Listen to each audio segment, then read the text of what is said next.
जय हिंद साथियों। आज हम समझेंगे विषय इतिहास का चैप्टर 3 बंधुत्व जाति तथा वर्ग। इस चैप्टर को आरंभिक समाज भी कहा जाता है क्योंकि यहीं से समाज की शुरुआत हुई थी। इससे पहले हम देखेंगे सिंधु घाटी की सभ्यता, मेसोपोटामिया की सभ्यता और आदि मानवों का जो समय था। मतलब इससे पहले हमें कहीं भी समाज या समाज का एक सही स्वरूप देखने को नहीं मिलता। समाज का एक सही स्वरूप हमें आज से 5000 साल पहले देखने को मिला था और वही जो समय है आज से 5000 साल पहले का जो समय है, इसी को हम आरंभिक समाज कहते हैं। तो इस चैप्टर में हम आरंभिक समाज मतलब आज से 5000 साल पहले की घटना को समझेंगे।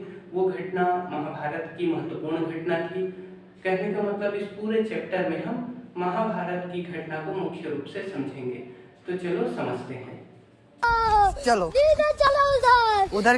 चैप्टर 3 बंधुत्व जाति तथा वर्ग। इस चैप्टर का एक और नाम है आरंभिक समाज। 600 बीसी से 600 एडी मतलब 600 ईसा पूर्व से 600 ईस्वी तक 1200 साल तक जो भी घटनाएं घटित हुई, उन घटनाओं को हम इस चैप्टर में समझेंगे। तो सबसे पहले बात करते हैं कि इस चैप्टर में हम जो कुछ भी पढ़ेंगे उसका स्रोत क्या है। कहने का मतलब इस चैप्टर में हम जो कुछ भी पढ़ रहे हैं उसकी जानकारी हमें कहाँ से मिली है। तो भाई उसकी जानकारी तो हमें बुक से मिल रही है। इतिहास की जो हमारी बुक है वहाँ से हमें इस चैप्टर के बारे में जानकारी मिल रही है। लेकिन ये जो बुक है उसको इसके बारे में कहाँ से जानकारी मिली। तो अध्याय 3 बंधुत्व जाति तथा वर्ग में जो भी बातें कही गई हैं वो मनुस्मृति, महाभारत और रामायण, ये 3 किताबों को पढ़ के यहाँ से जानकारी ली गई है। सबसे पहले बात करते हैं मनुस्मृति का। तो मनुस्मृति की रचना 200 बीसी से 200 एडी के बीच में हुई थी। इसके रचनाकार मतलब इसको लिखने वाले कौन हैं, तो महर्षि मनु हैं। और इसमें धर्म, समाज, राजनीति, न्याय से संबंधित नियमों का वर्णन है। मनुस्मृति की रचना 200 बीसी से 200 एडी के बीच में हुई थी। इसके रचनाकार महर्षि मनु हैं और इसमें धर्म, समाज, न्याय आदि के बारे में उसके नियमों की जानकारी दी गई है कि राजनीति के कौन कौन से नियम हैं, धर्म के, समाज के और न्याय करने के कौन कौन से नियम हैं, ये सब इसमें बताया गया है। इसके अलावा जो हमारे 4 वर्ण हैं, ब्राह्मण, क्षत्रिय, वैश्य और शूद्र, इसके बारे में भी सबसे पहले जानकारी हमको मनुस्मृति में मिलती है। तो चलिए मनुस्मृति के बारे में छोटी सी जानकारी थी, उतना महत्वपूर्ण नहीं है। मुख्य रूप से हमें इस चैप्टर में महाभारत को पढ़ना है। तो हम दूसरा टॉपिक स्टार्ट करते हैं, महाभारत। तो महाभारत भारत का सबसे बड़ा महाकाव्य है। ये पेपर में पूछा जा सकता है कि भारत का सबसे बड़ा महाकाव्य कौन सा है, तो आपको याद रखना है महाभारत। महाभारत में 1 लाख श्लोक हैं। ये भी बात जो है आपको ध्यान रखनी है। हो सकता है 1 नंबर में ये आपसे परीक्षा में पूछ ले। तो चलिए आगे बढ़ते हैं, महाभारत के बारे में थोड़ी और जानकारी लेते हैं। महाभारत महर्षि कृष्णद्वैपायन द्वारा लिखा गया था। तो महाभारत के रचनाकार कौन है, महर्षि श्री कृष्ण द्वैपायन। यही महर्षि श्री कृष्ण द्वैपायन को वेद व्यास भी कहा जाता है क्योंकि इन्होंने वेदों का संकलन किया था। देखिए मैं क्या कह रहा हूँ कि इन्होंने वेदों का संकलन किया था, ना कि रचना। वेदों की रचना इन्होंने नहीं की थी, इन्होंने बस क्या किया था, वेदों का संकलन किया था। कहने का मतलब वेदों को इकट्ठा करके उसको एक साथ बांधा था, एक सूत्र में बांध के रखा था। जैसे हम बात करते हैं अथर्ववेद, यजुर्वेद, सामवेद, ऋग्वेद, ये सब अलग अलग क्षेत्रों में, अलग अलग मंदिरों में पड़े हुए थे। तो इन्होंने क्या किया, सभी वेदों को इकट्ठा किया और उसको संकलित किया। संकलित करना मतलब बांधना, बांधना मतलब व्यास, है ना। एक वृत्त होता है, उसको एक छोर से दूसरे छोर हम बांध देते हैं तो उसे व्यास कहा जाता है। ये वृत्त है, इसको हमने ऐसा बांध दिया, वृत्त को हमने ये ऐसा बांध दिया, तो ये क्या कहलाता है, व्यास या डायमीटर कहलाता है। तो इसी कारण वेदों को बांधने का काम किसने किया, श्री कृष्ण द्वैपायन ने। इस कारण श्री कृष्ण द्वैपायन को वेद व्यास भी कहा जाता है। तो बिल्कुल भी आप कंफ्यूज नहीं होइएगा अगर कोई कहता है कि महाभारत की रचना तो कृष्ण द्वैपायन, हम पहली बार नाम सुन रहे हैं, इसकी रचना तो वेद व्यास ने की थी। तो वेद व्यास और श्री कृष्ण द्वैपायन एक ही नाम है। चलिए आगे ये तो बढ़ते लेटेस्ट न्यूज़ है। हैं। जब श्री कृष्ण द्वैपायन ने 3100 ईसा पूर्व में महाभारत की रचना की थी, तो इसमें कुल 8000 श्लोक थे और इसका नाम जय संहिता था। अब देखिए, महाभारत का नाम शुरू से महाभारत नहीं है। सबसे पहले जब महाभारत की रचना की गई थी तो इसमें 8000 श्लोक थे और इसका नाम जय संहिता था। जय संहिता मतलब विजय, युद्ध। इसमें मुख्य रूप से युद्ध के बारे में बताया गया है, कौन जीत रहा है, कौन हार रहा है। इस कारण इसका नाम क्या रख दिया गया, जय संहिता रख दिया गया। तो ये भी परीक्षा में पूछा जा सकता है कि महाभारत का प्रथम नाम या महाभारत का पुराना नाम क्या है। तो महाभारत का पहला जो नाम है वो जय संहिता है और इसमें 8000 श्लोक थे। फिर थोड़े समय के बाद इसमें 16000 श्लोक और जुड़ गए और श्लोकों की संख्या हो गई 24000 और इसका नाम भी चेंज हो गया। अब इसका नाम जय संहिता से भारत हो गया। हमारे देश के एक महान राजा भारत के नाम पर इसका नाम भारत पड़ा और हमारे देश का नाम भी भारत उसी महान राजा के नाम पर पड़ा था। मतलब भारत क्या है, एक राजा का नाम है जिसके नाम पर हमारे देश का नाम भारत पड़ा और यहाँ पर ये जय संहिता से भारत हो गया। ठीक है, अब इस प्रकार फिर से 76000 श्लोक इसमें ऐड हो गए और इस श्लोकों की संख्या 1,00,000 हो गई। तो जब इसकी संख्या 1,00,000 हो गई तो इस ग्रंथ का नाम भारत से बदलकर महाभारत हो गया।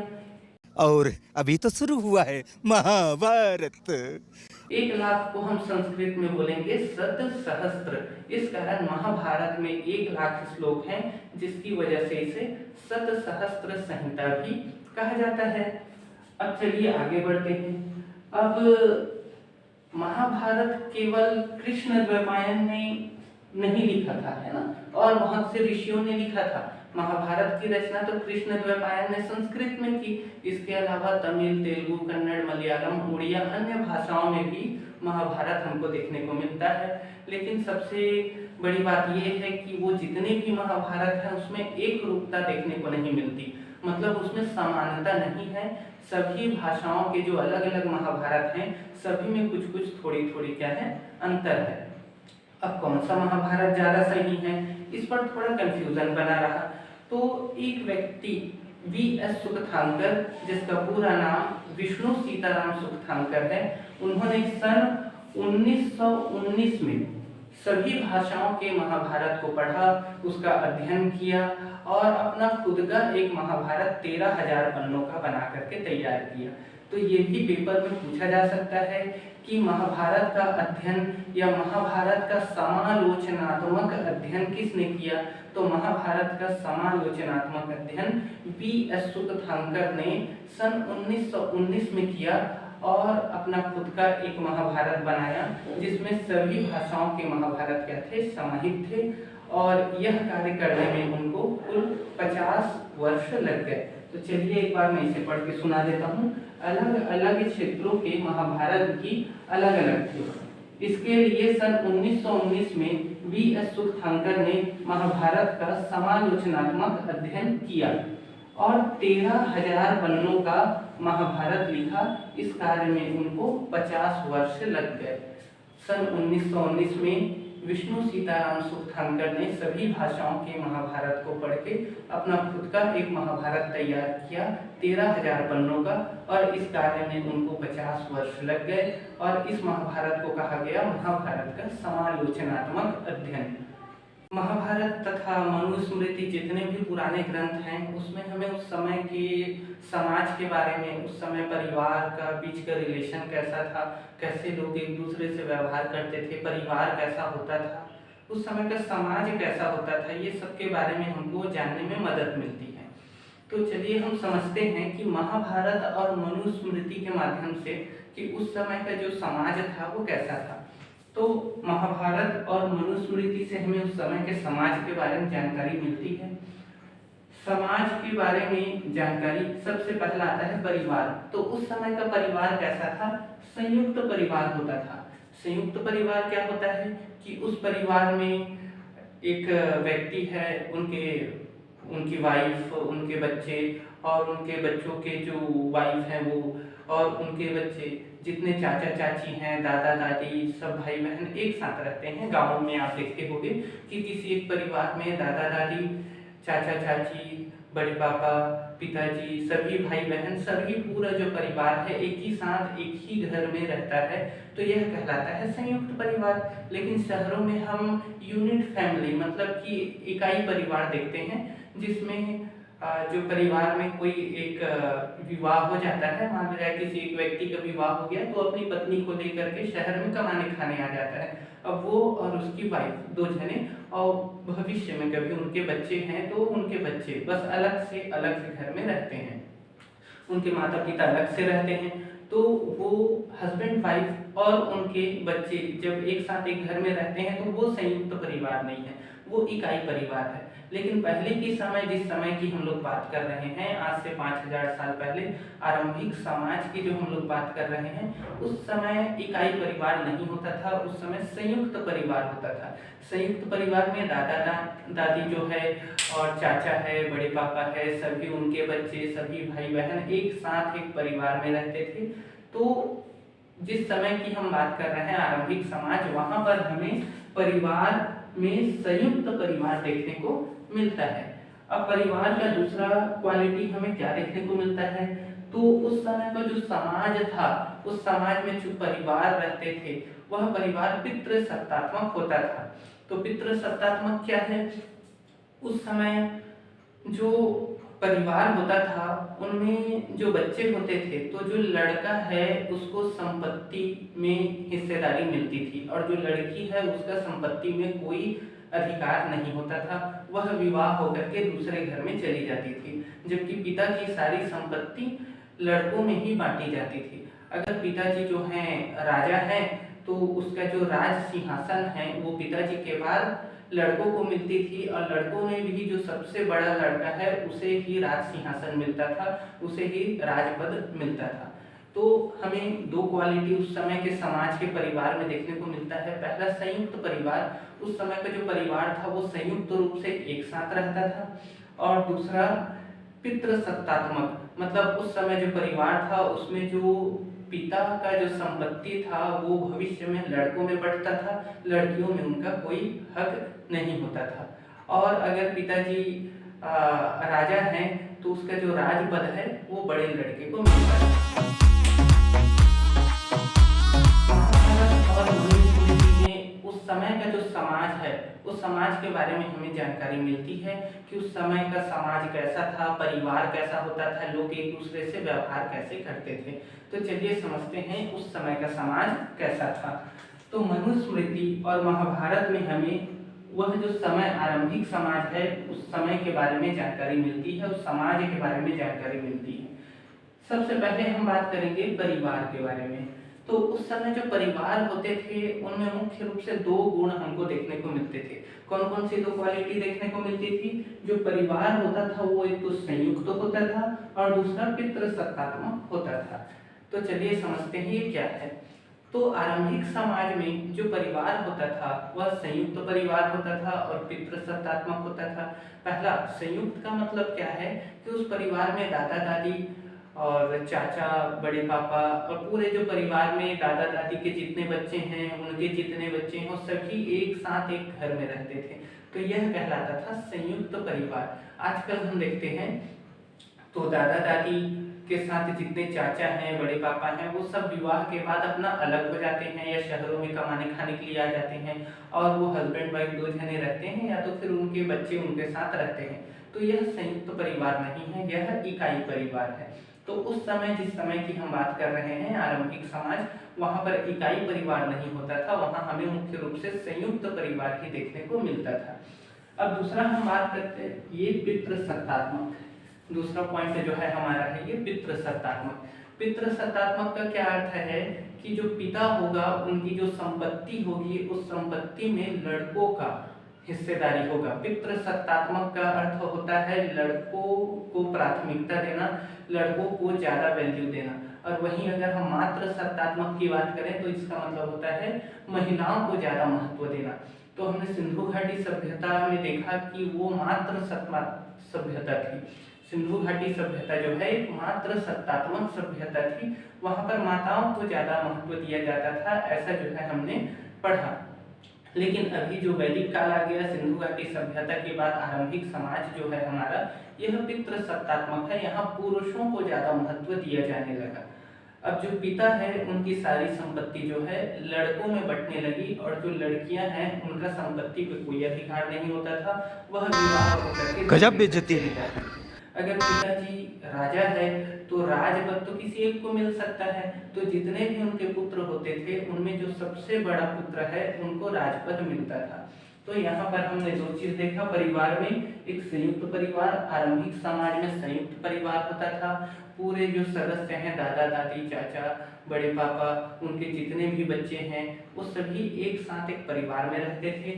दूसरा हमने देखा पितृसत्तात्मक, मतलब पिता की जो संपत्ति है उनमें लड़कों का अधिकार होता था, लड़कियों का अधिकार मतलब उनकी बेटियों का अधिकार नहीं होता था। चलिए, हमें मनुस्मृति और महाभारत में और क्या चीज की जानकारी मिलती है? तो मनुस्मृति और महाभारत में हमें 16 संस्कारों के बारे में जानकारी मिलती है। अब ये 16 संस्कार क्या हैं? तो मनुष्य के जन्म से पहले, मतलब जब मनुष्य अपनी माता के गर्भ में आ जाता है, तब से लेकर उसकी मृत्यु तक कुछ संस्कार किए जाते हैं। जैसे बच्चे का गर्भधारण, अगर माता ने गर्भधारण कर लिया तो गर्भधारण संस्कार होता है। बच्चे ने जन्म ले लिया तो जन्म संस्कार होता है, जिसके लिए हम लोग छठी वट्ठी मनाते हैं। इसके बाद फिर विवाह संस्कार होता है। जब व्यक्ति की मृत्यु हो जाती है तो लास्ट में अंतिम संस्कार होता है। इस प्रकार से बच्चा जब गर्भ में आता है वहां से लेकर के उसका जन्म फिर अंतिम मृत्यु तक मुख्य रूप से कुल हमारे हिंदू धर्म ग्रंथों के अनुसार 16 संस्कार किए जाते हैं। और इस चैप्टर में हम मुख्य रूप से विवाह संस्कार के बारे में पढ़ेंगे। तो मनुस्मृति और महाभारत में विवाह के 8 प्रकार बताए गए हैं। अब ये जो 8 प्रकार हैं, इसमें से जो 4 प्रकार हैं इनको अच्छा माना गया है और 4 प्रकार को बुरा माना गया है। मतलब 4 प्रकार का जो विवाह है वह सभ्य माना गया है। सभ्य मतलब ये करने योग्य है, ऐसा करना चाहिए अच्छे सभ्य लोगों को। लेकिन 4 प्रकार के जो विवाह हैं उनको असभ्य माना गया है, मतलब इस प्रकार का विवाह नहीं करना चाहिए। तो चलिए हम देखते हैं मनुस्मृति और महाभारत में विवाह के जो 8 प्रकार बताए हैं वह कौन कौन से हैं। सबसे पहले हम देखते हैं ब्रह्म विवाह। तो चलिए देखते हैं वो विवाह के 8 प्रकार कौन कौन से हैं। तो विवाह के 8 प्रकार की आप देख रहे हैं। पहला है ब्रह्म विवाह, दूसरा है देव विवाह, तीसरा है आर्ष विवाह, चौथा है प्रजापत्य विवाह। ये 4 प्रकार के जो विवाह हैं इनको सभ्य या करने योग्य विवाह कहा गया है। उसी प्रकार यहाँ आप देखेंगे असुर विवाह, गंधर्व विवाह, राक्षस विवाह और पिशाच विवाह। ये जो 8 प्रकार के विवाह हैं इसको असभ्य मतलब कि ऐसे विवाह जिसको नहीं करना चाहिए, ये विवाह की अच्छी रीति नहीं है, यह माना गया है। तो चलिए हम एक एक करके ये 8 प्रकार को समझते हैं। परीक्षा में ये आ सकता है, ये दीर्घ उत्तरी ज्यादा नंबर के जो क्वेश्चंस आते हैं उसमें आता है कि विवाह के 8 पद्धतियों को, विवाह के 8 प्रणालियों को समझाइए। तो आपको बताना है कि महाभारत और मनुस्मृति में विवाह के 8 प्रकार बताए गए हैं, जिसमें से 4 जो विवाह के प्रकार हैं वो अच्छे माने गए हैं और 4 जो विवाह के प्रकार हैं उनको अच्छा नहीं माना गया है। और वह कुछ इस प्रकार से हैं, आपको इस प्रकार से नाम लिखना होगा और इसको एक्सप्लेन भी करना होगा। तो चलिए मैं इसको एक्सप्लेन करता हूँ। विवाह के 8 प्रकार में सबसे पहला हम देखते हैं ब्रह्म विवाह। ब्रह्म विवाह क्या है? इसमें जो परिवार में जो माता पिता होते हैं वो अपने पुत्री के लिए, अपने बेटी के लिए एक अच्छा योग्य वर खोजते हैं और उस योग्य वर से अपनी बेटी का विवाह करा देते हैं। आजकल इसी प्रकार की विवाह रीति चलती है। हम देखते हैं कि सामाजिक जो व्हाट्सएप ग्रुप बना रहता है वहाँ से माता पिता या तो फिर किसी परिचय के माध्यम से माता पिता योग्य वर की तलाश करते हैं और जब योग्य वर मिल जाता है तो अपनी बेटी का उससे विवाह करा देते हैं। और इस प्रकार का जो विवाह की जो रीति है इसको ब्रह्म विवाह कहा गया है।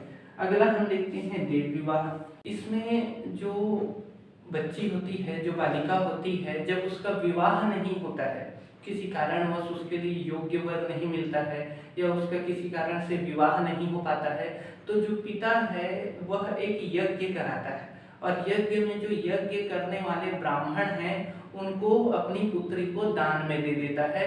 कहने का मतलब है कि यज्ञ करने वाले ब्राह्मण से ही उसका विवाह करा देता है। तो यह कहलाया हम लोग का क्या, देव विवाह। तो हमने ये दो समझ लिया। पहला ब्रह्म विवाह, आजकल जो समाज में चल रहा है विवाह की जो रीति है वह ब्रह्म विवाह है। इसके अलावा उस समय एक विवाह की रीति और थी कि जब पुत्री का विवाह किसी कारण से नहीं हो रहा है तो यज्ञ करा करके यज्ञ करने वाले जो ब्राह्मण हैं उनको ही दान दे दिया जाता था अपनी पुत्री को, और यह कहलाता था क्या, देव विवाह। अगला हम देखते हैं आर्ष विवाह। आर्ष विवाह क्या है, तो जो इसमें थोड़ा उल्टा था। जो लड़के होते थे ना वह दहेज देते थे लड़कियों को। आजकल हम लोग क्या करते हैं कि जो लड़की पक्ष होता है वो अपनी बहू के, अपनी बेटी के साथ साथ कुछ जरूरत की जो सामान है, कीमती सामान दहेज के रूप में देते हैं। लेकिन आर्ष विवाह में क्या होता है, लड़के वाले लड़की वाले को दहेज देते थे। और उस समय का सबसे कीमती वस्तु था गौ।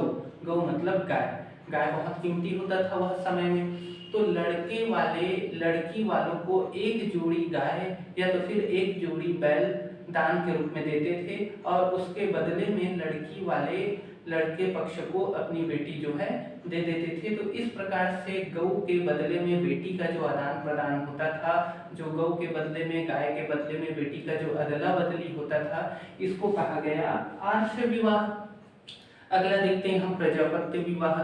तो प्रजापत्य विवाह में क्या होता है कि इसमें जो पिता होता है वह किसी ऊंचे कुल के पुरुष के साथ अपनी बेटी का विवाह करा देता है। यहाँ पर जो बेटी है, जो महिला है, उसकी इच्छा मायने नहीं रखती।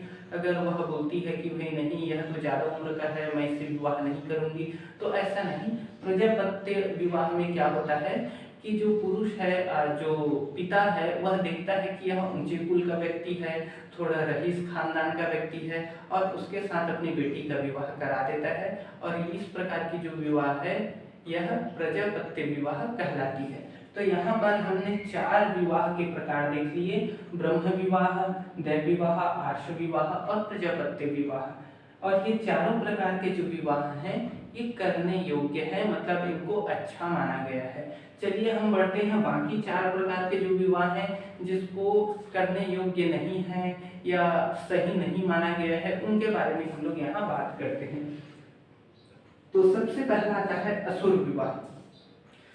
असुर विवाह में क्या होता है कि जो लड़का पक्ष होता है वह अपने धन संपत्ति के दम पर, मतलब लड़की वालों को बहुत अधिक धन दे करके उस लड़की को एक प्रकार से खरीद लेता है ना। ये पैसे वाला होता है। लड़का पक्ष क्या है, पैसे वाला होता है और ताकतवर होता है। तो अपने बल पर और अपने धन के आधार पर दबाव बना करके लड़की पक्ष से लड़की को ले आता है। तो यह क्या कहलाया, असुर विवाह। आप सभी समझ गए होंगे असुर विवाह क्या होता है। घर है, पैसा है, गाड़ी, बहुत ज्यादा ताकतवर है लड़का पक्ष वाला, बहुत ज्यादा धनवान है, तो अपने ताकत और पैसे के बल पर लड़की को ले आता है, उसकी इच्छा के विरुद्ध, उसके परिवार की इच्छा के विरुद्ध और लड़की की इच्छा के विरुद्ध। तो यह क्या कहलाया, असुर विवाह। अगला हम बात करते हैं गंधर्व विवाह। गंधर्व विवाह को आप समझिए, आजकल जो लव मैरिज होता है, जो प्रेम विवाह होता है, उसी को गंधर्व विवाह कहा जाता है। इसमें लड़की के परिवार और लड़के के परिवार के इच्छा के विरुद्ध लड़की लड़के आपस में एक दूसरे से शादी कर लेते हैं, और यह कहलाता है गंधर्व विवाह। यहाँ पर लड़की का परिवार को लड़का पसंद है या लड़के के परिवार को लड़की पसंद है, इससे कोई मतलब नहीं है। लड़के को लड़की पसंद है और लड़की को लड़का पसंद है, ये एक दूसरे को पसंद करते हैं और शादी हो जाती है। तो अपने परिवार की इच्छा के विरुद्ध विवाह करना ये क्या है, गंधर्व विवाह है।